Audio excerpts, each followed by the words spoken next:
Basically, we still are talking about the Jacob Echebilamti saga Bungalow issue.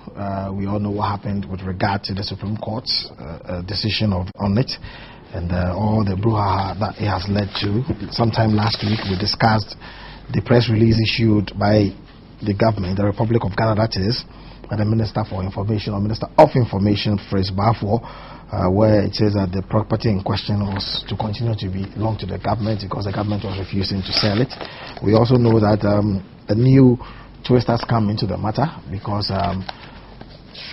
Mr. Martin Amido, ABK Amido, that is former Attorney General of the Republic of Ghana, has also issued a statement under the heading President Mills's executive judgment overruling the judgment of the Supreme Court is unconstitutional and against the founding principles of the NDC. And basically, that's the reason why we are continuing with this topic tonight, and we are going to address the matters in here. I believe that Mr. Kofi Abochi is on the line with us. He is a lecturer of law, senior lecturer at GIMPA, and he's on the line with us. Good evening, Mr. Abochi. Good evening, Robert. How are you? I'm very well. I'm sure you are well too. Fine, thank you. All right. Basically, let's begin this way. I'm sure you have had the opportunity of listening to or actually reading Mr. Martin Hamidu's statement. And what do you make of it? What's your general impression of it? Well, I really have not had the benefit of reading, but I certainly have heard snippets of it. I think, as you mentioned in your preface, and of course from Joy FM's reportage. Not having read it, but clearly taking what you said, I think it is an opinion, certainly, of a person who was once a minister of state. I think it fits into the general issues for discussion, as you mentioned earlier. Clearly, some people do have concerns about the fact that the president, and for that matter, the executive, appears to be overruling a decision made by the Supreme Court.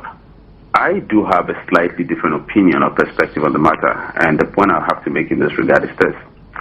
The Supreme Court did not really make any specific order in respect of asking the executive to do or to refrain from doing something.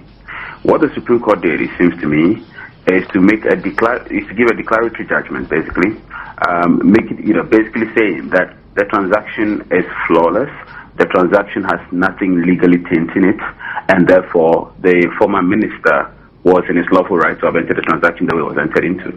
And so that statement having been made by the Supreme Court is a mere declaration. And to that extent, you cannot really be said to have flouted the declaration. And so for the president and for that matter the executive to have, if you like, basically been purporting to be taking a U-turn, that of itself does not amount to a usurpation of the powers of the Supreme Court. I think the problem, however, that one may actually find with the conduct of the executive in this regard may have to do with the attempt to reverse a decision that may have been taken properly in law, i.e. the fact that there's a completed contract, either there is one, the fact that title in the property may have been transferred to the former minister, and the fact, therefore, that as we speak, he is really the lawful owner of the property. If these assumptions are correct, then I think the purported attempt to reverse the transaction in itself in law cannot be effective, because as we speak, if he is indeed the lawful owner of the property by way of the proper transfer, then a party to the transaction, i.e. government, cannot unilaterally just decide that on one occasion it's no more interested in the transaction and therefore is reversing it.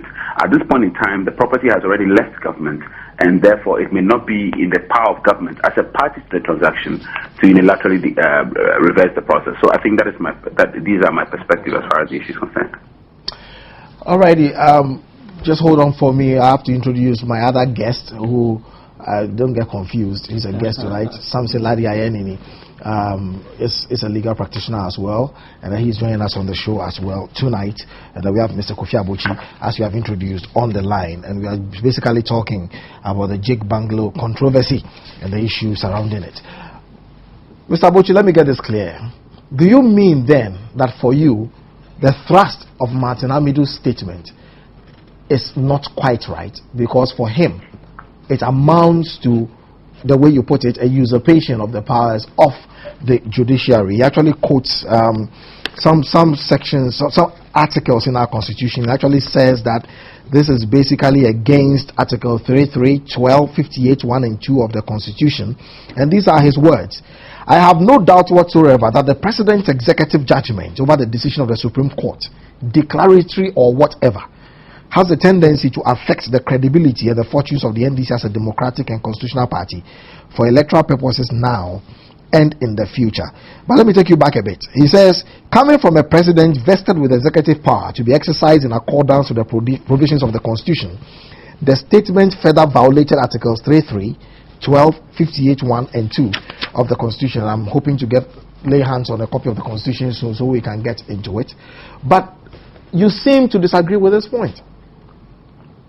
Well, let me be quite clear. Strictly speaking, I think I may agree with the former minister in substance, but as a matter of technicality, and I think we don't have to be too technical in this regard, as a matter of technicality, that may not be quite up to the point, with the greatest respect to the Honorable Leonard former minister. I think the position is this, as I mentioned earlier, the fact that there was no specific order from the Supreme Court implies that you really cannot breach the judgment. It's a declaratory order. It's a declaratory statement on the part of the Supreme Court, or a declaratory remedy. The Supreme Court can declare something, that something is or is not. That declaration cannot be breached per se, but the Supreme Court can order you to do or refrain from doing something that can be breached, and that may have constitutional consequences for the president. Indeed, in the ultimate, the president can be impeached. But I do agree with the Honorable Minister to the extent that indeed, a president has a higher obligation and responsibility when it comes to the enforcement of judgments of the Supreme Court. And therefore, even though you may not really have particular orders standing against you, which may order you to do or refrain from doing something, you indeed do have an obligation to also refrain from doing the kinds of things that may undermine the spirit, if you like, of a particular declaration. Because if the Supreme Court indeed says that a particular transaction is without legal flaw, and you still find a way of undermining that declaration, even though it doesn't order you to do or refrain from doing something, an argument could still be made that indeed you have not acted consistent with the higher responsibility incumbent on the president to respect and indeed enforce ultimately judgments and declarations and orders of the Supreme Court. So I think to that extent I do agree in substance. But as I'm saying, if the Supreme Court merely declares that something exists or does not exist, that of itself cannot be breached for purposes of the constitutional requirement that if the president breaches an order or judgment of the Supreme Court, the president could be in danger of impeachment. But let me get this quite clearly, because as it is, I think that you have done a good job of explaining to us the two sides of the argument. I need you to take a stance, if you are able to do so, and to tell me where you stand and which one is more tenable to you in terms of the argument. Because really, Martin Amidu's position is quite clear. He is of the view that what has been done amounts to an executive judgment, and that for him, the province of the judiciary, it is to make these judgments. And so when this happens and the president comes up with what has happened in the press statement that was issued, and he actually quoted it, I do have a copy of it here with me, he actually quoted it, that in the supreme interest of the people of Ghana, and taking cognizance of the Supreme Court's ruling in the matter of Mr. Jacob Bechebi Lamte's immoral acquisition of a state property, and I'm reading from the government press release, he occupied as a Minister of State. Cabinet at its sitting today, Thursday, May 24, has decided not to sell the said property. And he quoted this and thought that in that decision, that amounted to an executive judgment. And that is where he goes ahead to say that to him is a breach of Article 33, because 33 is talking about an order or direction which is addressed under Clause 2 of this article. And as you're saying, it was a mere declaration, it wasn't an order or a direction. Are you of the opinion that what the government has done does not amount to an executive judgment, to use the words of Martin Amidu, but it is just the executive taking a stance, acting in a way that it is doing without flowing anything? Or are you of the view that this amounts to taking over the work of the courts? Robert, since you want to push me ultimately to take a clear stand on the matter, I think your former summation reflects what I said earlier. Your former, summary of the two positions, i.e., the fact that this particular conduct on the part of the executive does not, strictly speaking, amount to an usurpation of the powers of the Supreme Court if we follow the constitutional provisions in the strict sense. So clearly, you cannot really catch the president as far as the constitutional prohibitions are concerned. But I think in my earlier statement, I did mention the fact that we have different levels of breaches and we have different levels of prohibition and therefore different levels of liability. I think the president's liability in this context, or anybody's liability for that matter in this context, may be found in the lower level of law, i.e. statutory law, i.e. contract law. The contract law requires that when two parties to a contract have completed the contract and therefore there is a contract between the two parties, it is not open to one party to unilaterally abrogate the contract. I think that is the level we are at this stage. If indeed we can establish that the president or indeed the government as a party to the transaction with Mr. Jacob Echabilampe on the other side, that there is a completed transaction and that transaction indeed has had the effect of transferring title. It is not opened to one party, i.e. government, to decide that it is no more interested and therefore no more going to perfect the transaction. If government does that, government is in breach of contract and the consequences at law can follow, including going to court for an order of specific performance. So I would say that if you are talking of breaches, you are talking of breaches of the lower level of law, not constitutional, but law of contract, and therefore land laws of Ghana, for which cause there could be liabilities equally. But I'm sorry, but constitutionally speaking, I certainly do, with the greatest respect, differ from the Honourable Minister. You differ from him, and for the benefit of our viewers, I will read the portion of his statement that you seem to differ with so much. The statement I have, this reads, and I'm sure that some people who actually have their own copies at home, it will be the third paragraph of the statement, and this is what he has to say, and I'm talking about Honorable Martin Amidu.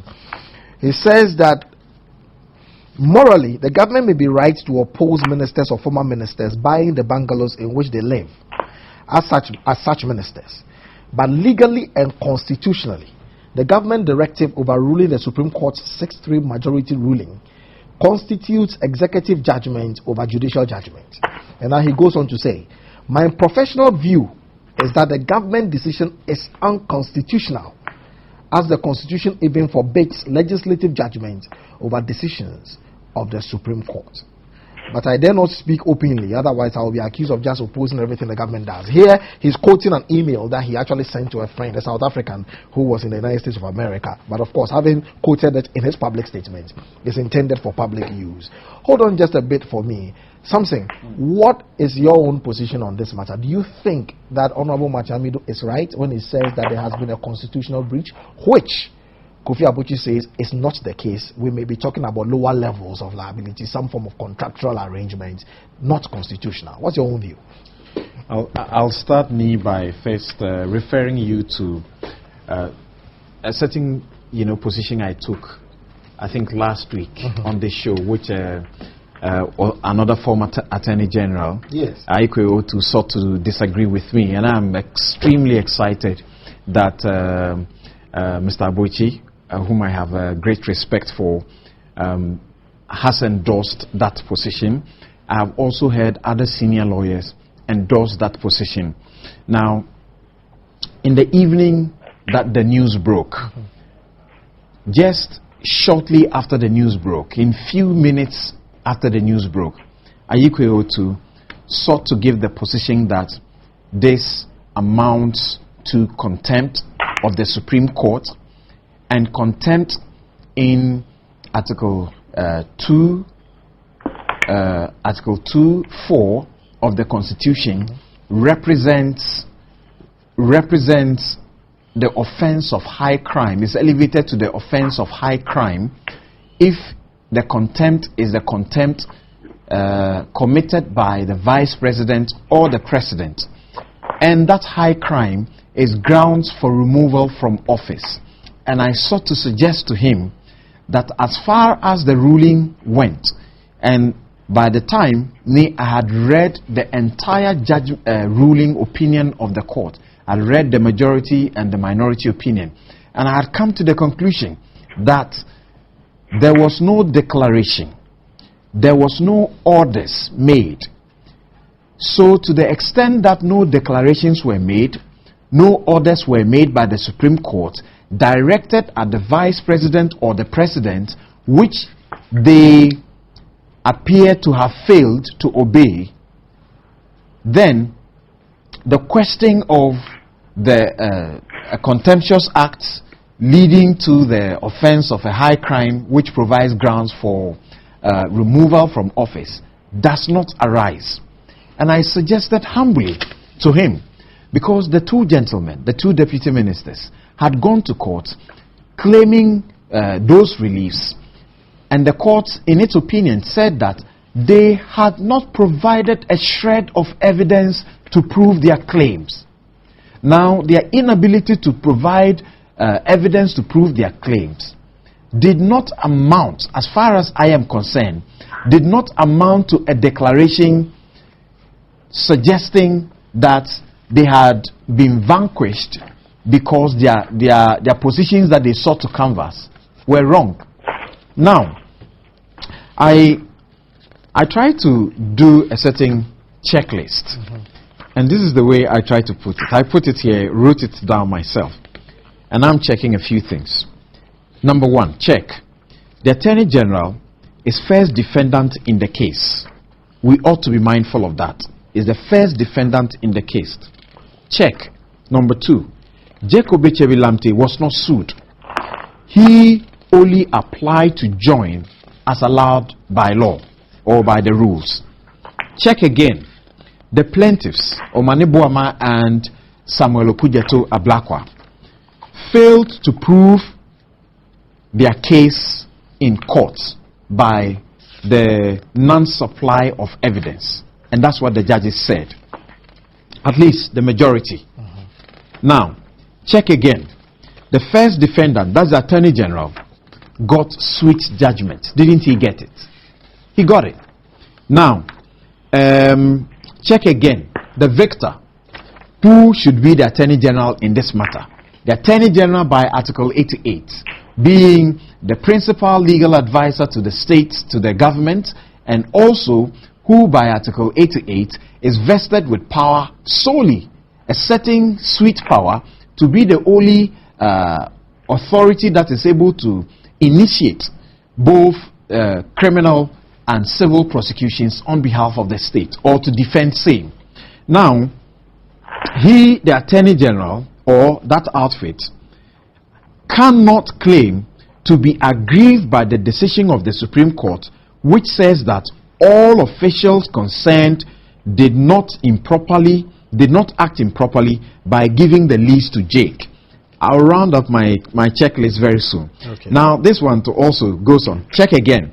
The government cannot reject a Supreme Court decision which has vindicated the actions of its public servants. I'm talking about the Lands Commission. I'm talking about the Land Registry, Title Registry, because these took the efforts in concert to grant the lease of 50 years to Jacob Echebi-Lamte, for which he paid the consideration that was required of him.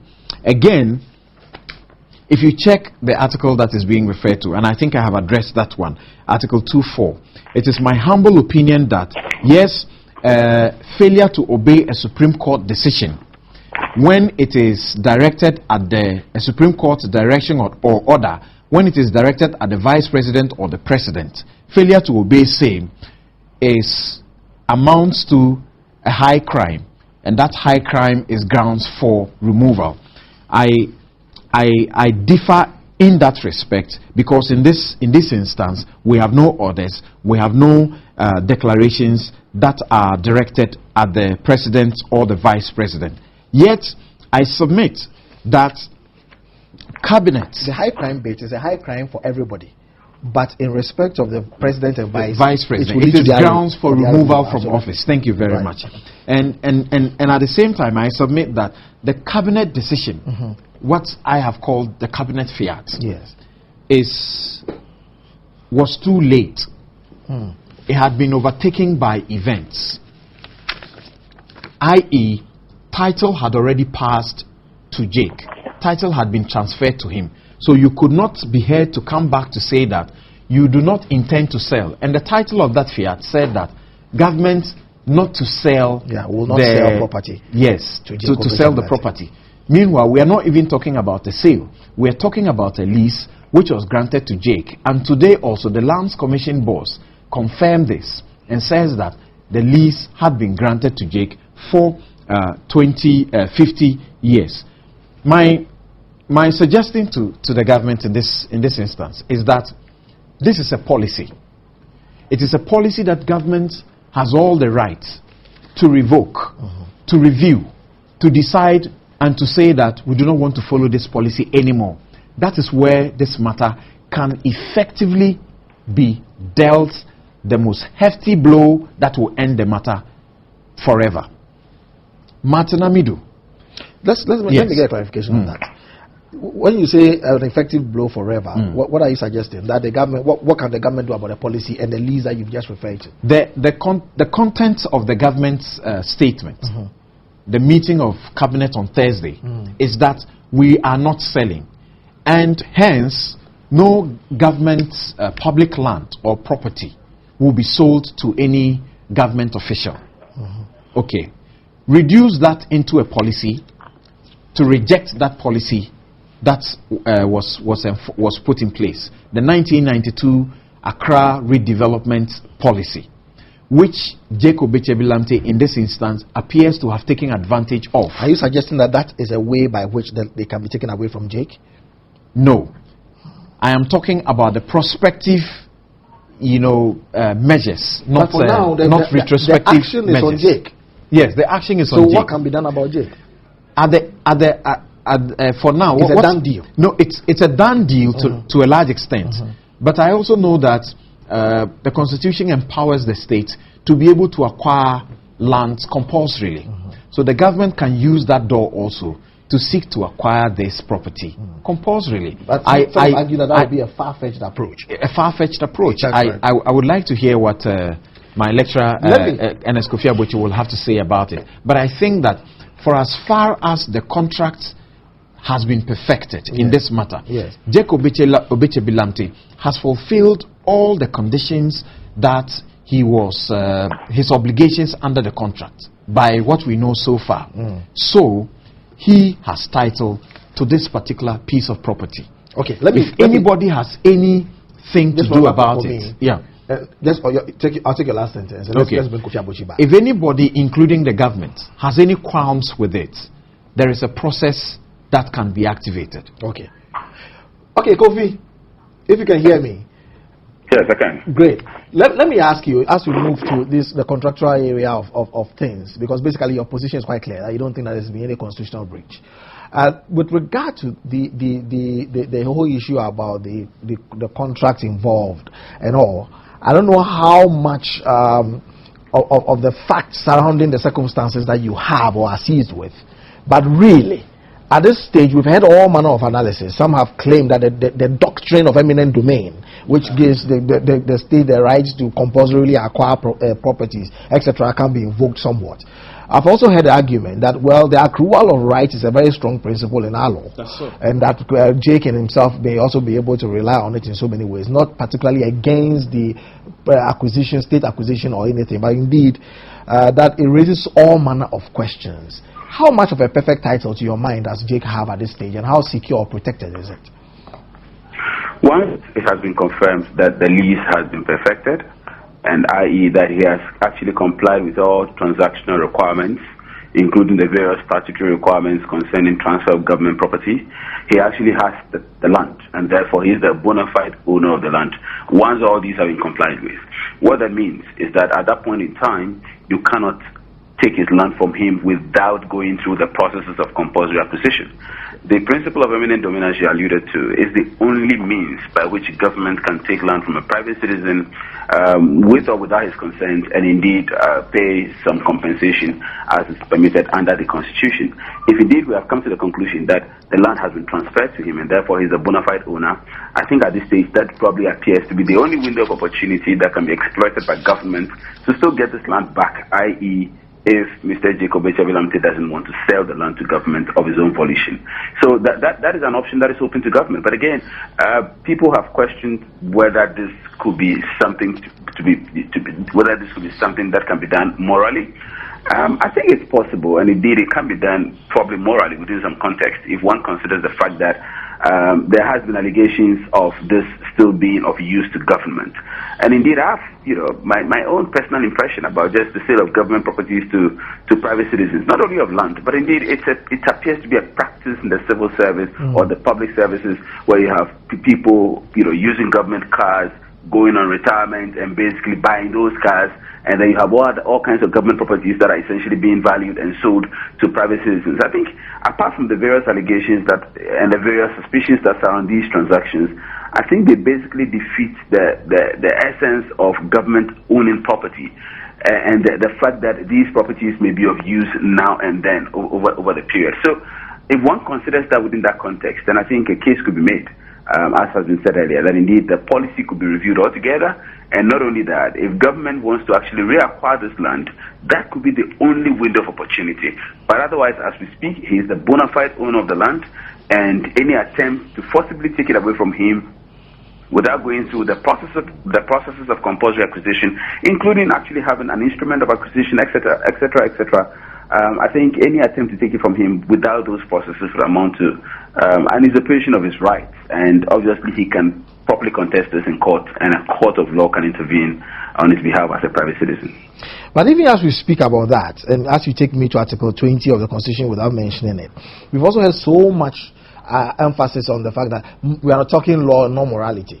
And so many people have said so. In fact, Martin Hamidu himself says that somewhere in his statement that he's had so many moral arguments, but it is a legal matter and not a moral matter. We have so many people saying that. But the Constitution itself in Article 20 talks about public morality. And if I may read it, 21 says that no property of any description or interest in or right over any property shall be compulsorily taken possession of or acquired by the state unless the following conditions are satisfied. A says the taking of possession or acquisition, that is unless it is necessary in the interest of defense, public safety, public order, public morality, being one of the grounds that if public morality is a basis for the state that he may take it, public health, town and country planning or the development or utilization of property in such a manner as to promote the public benefit, and B, the necessity for the acquisition is clearly stated and etc. goes on, the justification must be shown and all. And 2 says that compulsory acquisition of the property by the state shall only be made under a law which makes provision for A, prompt payment of fair adequate compensation, and then B, a right of access to the High Court by any person who has an interest in or right over property, whether direct or indirect. And then it goes on and talks about people needing to be resettled if they are displaced and all of that and all, and that nothing in this shall be construed to affect the general operation of law, etc. But then there's a public morality bit mentioned as well over there. In this instance, from what I've read and from what you know of this article, what will be the basis for the government coming to say it will compulsorily acquire that property? Well, that's a good point, and that's exactly the point I made, that if the government is able to establish the necessity of the property to government, of course, the difficulty for government is a continuing process. We really don't know the NDC and the MPP governments. These are just political parties in power at one point in time, but government is a continuous process, and therefore, if you come before the Supreme Court, for instance, to say that government has decided not to sell anymore, the big question is what justified the sale earlier, and what has justified the reversal of the decision to sell, or not the reversal of the decision itself, they say, but the reversal of the process. What has justified that? If government is able to establish the necessity, and you did allude to the issue of public morality, the morality of the Constitution is not a regular morality we're talking about. We're talking of, virtually a contradiction in terms, but something you can call legal morality. In other words, morality as recognized within the context of constitutional values. If we're able to establish that indeed it is in the interest of the state and that it is still needed, that as a matter of necessity, this is something the state is going to lose if the state actually goes ahead, or leaves that in private hands. Once the government is able to establish the necessity of the acquisition, I think the government will be able to make a case. But the whole point, as I did allude to earlier, the fact that the instrument of acquisition must demonstrate the necessity. The government actually needs this. So we are not just reacquiring it for the sake of it, but we're actually reacquiring it because there's a necessity. And in doing that, government is to establish by rational analysis, by rational justification, the fact that indeed this property is needed and that it's not going to be just reacquired and left to waste, if you like, so to speak. So I think that there are difficulties. It is not just a question of government deciding whether or not to reacquire and publish an instrument of acquisition and basically just having a right of eminent domain that can run roughshod. Government must be able to make a rational case because even though conventionally compulsory acquisitions have not that much been challenged in court, these are circumstances that can lead to a challenge. And if you look at the entire factual scenario surrounding this case vis-a-vis subsequent developments, I think government is in a difficult position, if you ask me. And the public morality you speak about, of course, with this Latinate basis of the mores, MORES, has to deal with that which gives force within the general sense of a community or society as really being of benefit to them or not, the utility of it. And how can government then prove that? Would the government step outside of, you are a former minister and you bought it, and so it's immoral, and elevate it to public morality in what sense? In practice and in playing out in a court of law. How do you see government advancing the cause of public morality? Well, the Constitution is what it is, and for a law enforcer like the executive will have to make an initial judgment as to whether or not something is compliant with public morality or is in violation of public morality. Yeah. But the ultimate determinant, as you and I know and all of us do know, is the Supreme Court. The Supreme Court will have to convince itself that a particular thing is in the interest of the public, and not just in the interest of the public, but it's consistent with public morality. The reality is that, philosophically speaking, morality is relativistic. Everybody has his own concept of morality, but the assumption by the framers of the Constitution is that there are some clear constitutional values. These constitutional values reflect our sense of morality as a people, and therefore whatever we consider as public morality must reflect that sense of rightness and wrongness as a Ghanaian people, which is reflected in our constitutional document that also reflects our aspirations. So it's not an easy thing to do. It is certainly problematic and complex, but I think the reality too is that the people who are supposed to determine our laws, I'm talking about the Supreme Court, ultimately have certain benchmarks and certain interpretive principles and rules by which they can actually come to a conclusion that a particular thing is consistent with the public morality of Ghana or is in breach of it. But initially, certainly, yes, the president or the executive must make that judgment in taking a decision, and then when it's challenged, the court come in. Samson, I'll come to you, but just let me get a view of Kofi on this one. So, as I take you back to the press release signed by Fritz Baffour, Honorable Fritz Baffour, that is. We actually had a discussion with him, a telephone discussion with him the day this was issued. I'm sure you have seen a copy of this, have you? Are you talking about the statement? I haven't seen it. No, I'm talking about the press release that government will not sell the properties to Jacob Echebilamje.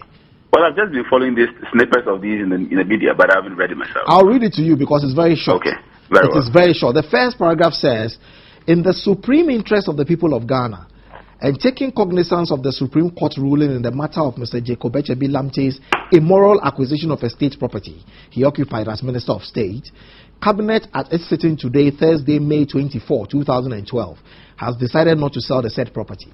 Paragraph 2 is one line. It reads, the property in question thus continues to remain the property of the state. And the third and final paragraph says, Cabinet has also decided that no political appointee should ever be allowed to engage in any such unacceptable transaction. As I said, Fritz Baffour MP, Minister of Information, signed this. On the basis of the analysis that you've been doing so far, and you're actually saying that this is not a constitutional matter, it's a matter of contract and all of that, what do you make? Because I don't want to ask you a leading question, even though it may be allowed. Even though it may be allowed on the media set. Right, I do put in a few when the need arises. What do you say? I mean, judging that from the tenor, the language in here, the claims that it makes, the reference to immorality, the reference to continuing to remain the property of the state, the reference to that it should not be allowed to engage in such a transaction if you are a political appointee, etc. Right. Is this statement one that will stand the test of time, or do you think that because it's a contractual matter, as you say, that it really has already fallen before it attempted to work? Well, Robert, very simple. That statement was with the greatest respect to the Honorable Minister, outmoded at best. And the reason why it was because that statement was implicitly overruled by the Supreme Court when the court considered the propriety or otherwise of the transaction. If the court had come to a conclusion that the transaction was tainted with immorality within the context of the Constitution, the court would have said the transaction was improper. And so for the court to have passed the transaction, that it was a regular transaction, it complied with the rules of law of Ghana, it had nothing unconstitutional about it, the court had implicitly ruled that within the confines of the Constitution, the entire transaction is valid and regular. To that extent, the court actually ruled on the question of immorality implicitly, even if the court did not actually go into a detailed discussion of that. Mind you, the court cannot really go into the detailed discussion of all the values of the Constitution because a judgment cannot be written that way.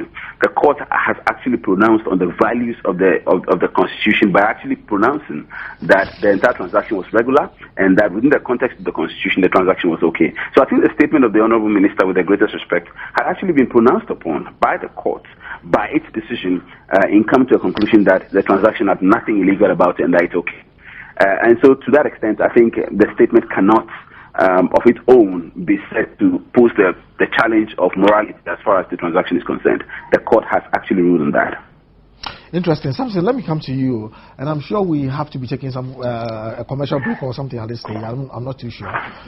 But let me come to you before we work ourselves a bit too much down the measured rods of time, the hands of the clock, and ask you, do you see any sort of a comeback for government in terms of cabinet after this statement and after Kofi Abuchi's view? I don't know whether you share it or not, but really, do you see any kind of a comeback for government from this press release, if really, as he says, it was stillborn?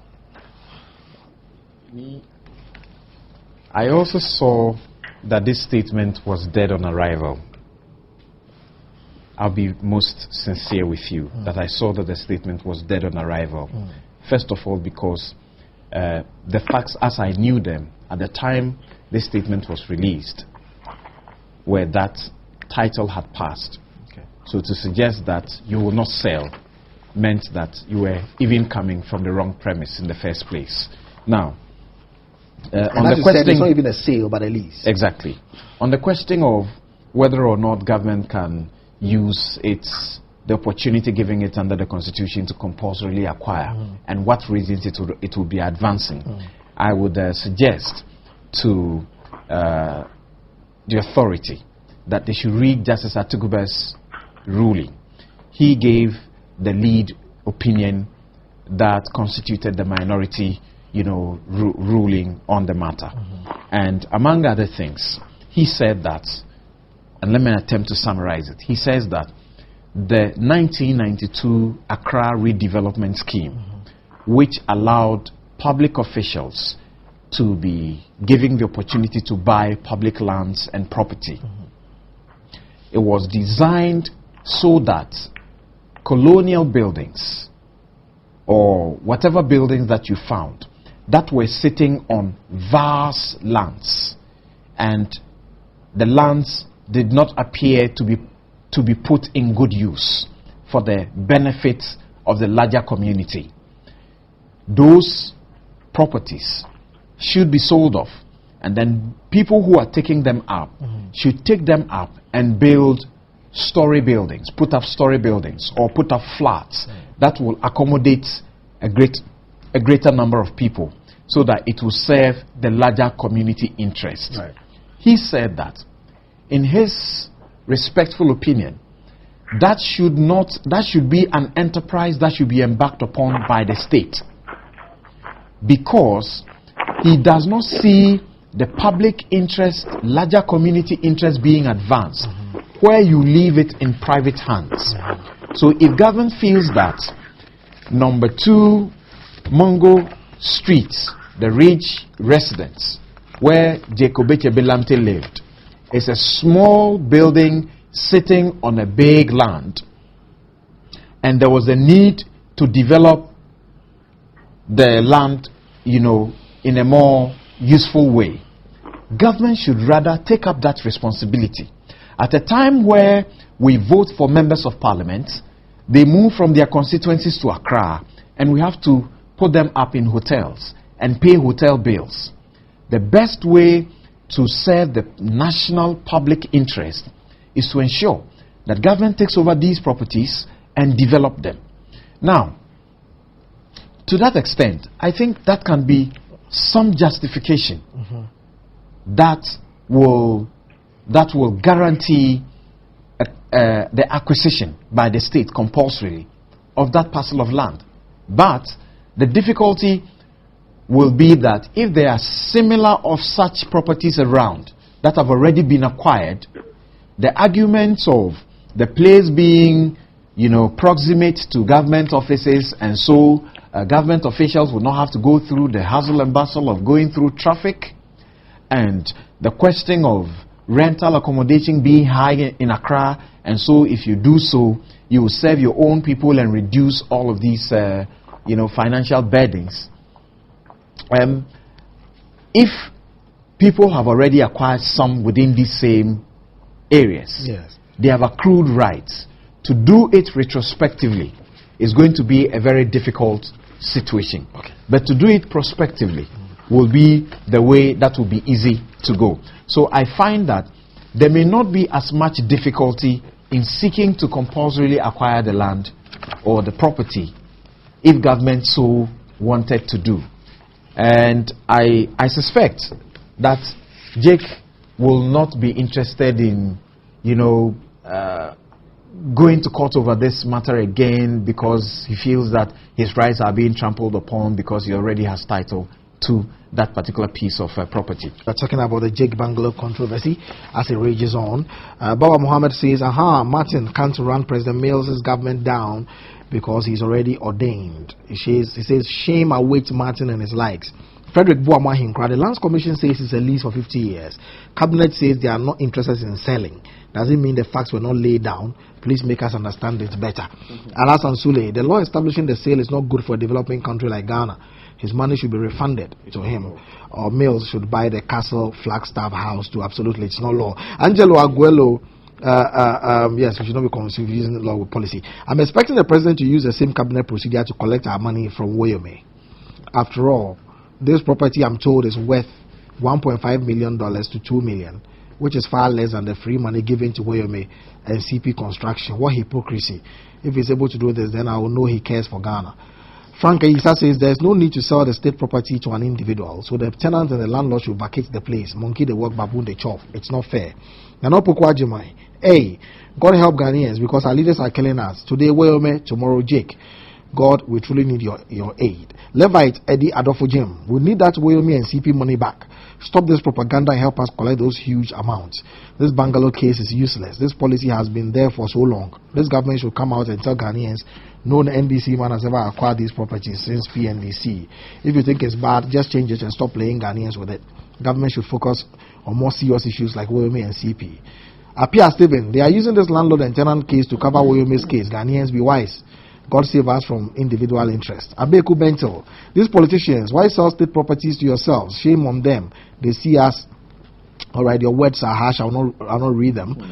This one says the spirit of Nkrumah will punish these nation wreckers. Okay, Abeku Bentel again says, funny nation, we don't think for humanity. We're always following the greedy bald heads to their own graves. Interesting. And then again, it says, how can the court even think of ruling in favor of this issue?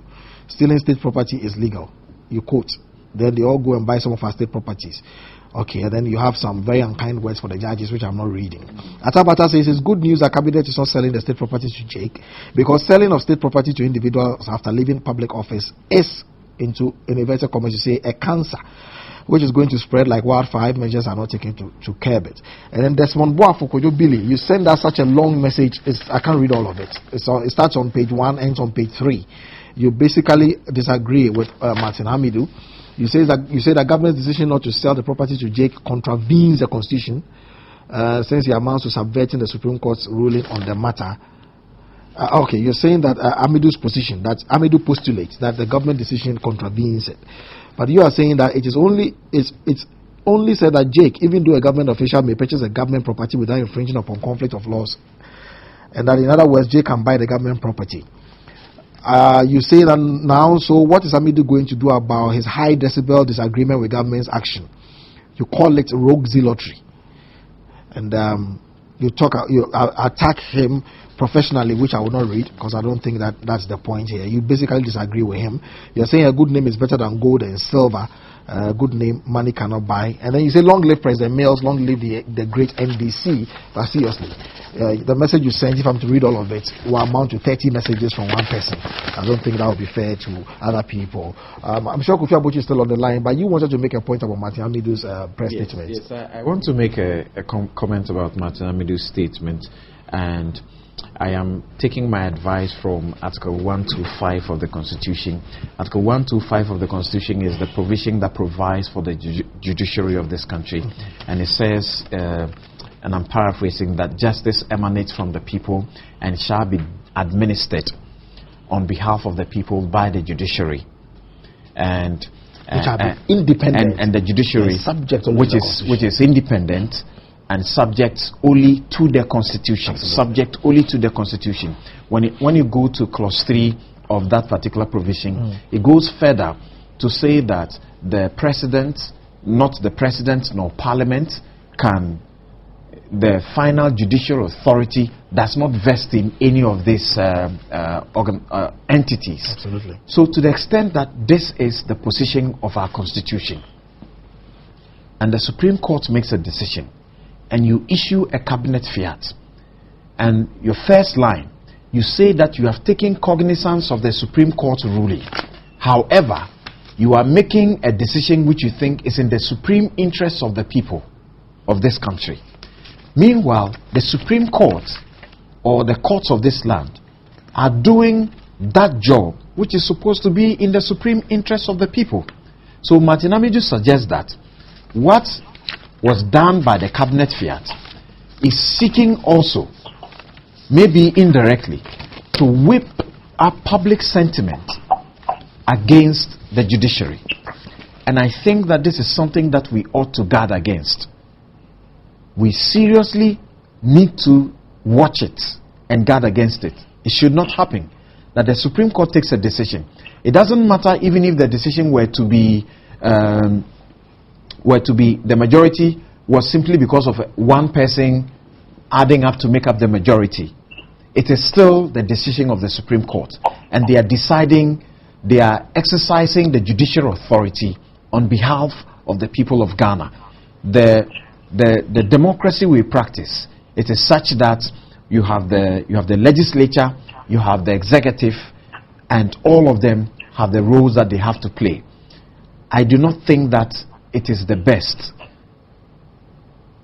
the attitude that this particular statement takes. Okay. So I agree with Martin Amidu when he says such things of this nature, things of this nature appear to suggest an interference in the work of the judiciary, and also seeking to whip public sentiment against the judiciary. And I think we ought to guard against it. I have heard a lot of the comments about morality, but we ought to know that if you decide that you want to move away from the public space of the media discussion of parading allegations which you may be asked to substantiate, and if you don't have any evidence to substantiate, you may not be arrested. If you decide to elevate it to the court and invite the court to make a judicial determination of the matters, the allegations that you raise, you ought to be able and willing to provide the court with evidence upon which they will make a determination. The courts do not work in a vacuum, and they have made it very emphatic. Justice Brobe and the rest said that the plaintiffs in this matter, Samuel Okudzeto Ablakwa and Omane Boama, simply relied on the bare allegations that they made and did not go beyond that. Our courts are not invited to deal with allegations. They deal with facts. Let me take Kofi Abuchi's final words on the matter. We have just 2 minutes or so to run out of the studio. Kofi, can you hear me? Yes, I can. Great. Well, I don't know what your closing remarks will be on this matter and what you see in the future regarding this matter. And again, to just satisfy one of our texters, the question about government talking about selling and the commission talking about a lease and all that. I mean, at a high governmental level such as that, what does it mean for us to be mixing up all these terminologies and all? Is this something we should take seriously, or is something we should just forget about and move on? Well, even lawyers actually use that quite loosely these days. It is conventional to hear lawyers speak of sale, but technically there cannot be a sale of land in Ghana because technically all lands have been converted to leases. And so the regular conveyances that we speak about and sale and all that, technically they're all leases. But we speak of sale because the understanding is that, frankly, once there has been a long lease given you, essentially it's yours, unless, frankly, something fundamentally happens for that to revert to the original,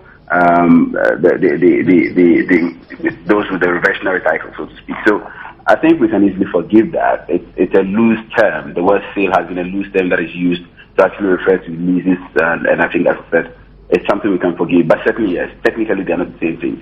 What if the allodial title is held by some individual in some village? He is bound to give a lease. Can't he sell his land? No, I mean, no individual holds allodial title in Ghana, as you know. Okay. No individual holds that. So I think technically you can't really sell land. Technically we have long leases, 99 years, 50 years, but we speak of them as sale. Lots of people speak of them as sale, and as I said, we understand that it can't be, but it is sale used in a certain context. So as I said, it's something I wouldn't make a lot of fuss about, but yes, technically they are the same. Okay, so we should not be really dwelling too much on that. That's your view. I would not really make a lot of. Okay. I would not hold anyone up to account for using those terms interchangeably. But of course, I think there's a point you can raise that, which actually I think you are trying to draw attention to, and the fact that at the high government level, you actually want precision, you want technical accuracy, you want official documents to reflect and to recount things as they are and not follow the trend as all of us, may be following rather incorrectly. So I think there's a case to be made in that regard. That when it comes to government, we probably should hold them to higher standards, and therefore official documents should recount things as they are and not in the loose way. Do you see this matter dying off immediately, or do you see some more drama going forward? I think it might metamorphose into something else. It is not by coincidence that it is happening in an election year, and it is not by coincidence that we're probably also having the kind of reaction we're having because it's an election year. I think all kinds of things are likely to happen this year, and it reflects our policy.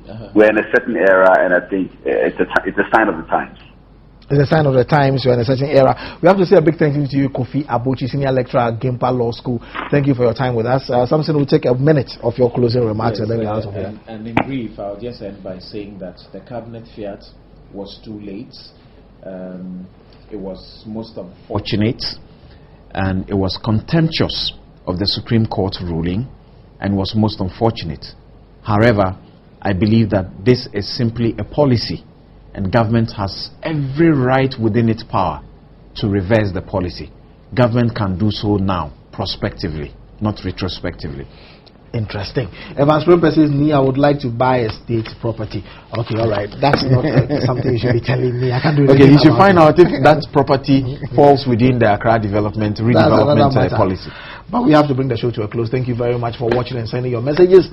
Thank you to Kofi Abochi, Senior Lecturer at the Gimpa Law School, and to Samson Ladi Ayenini, legal practitioner, and of course you know him. You hear his voice on Joy FM all the time. Thank you. Make a day tomorrow at 9 p.m. That is. Good night.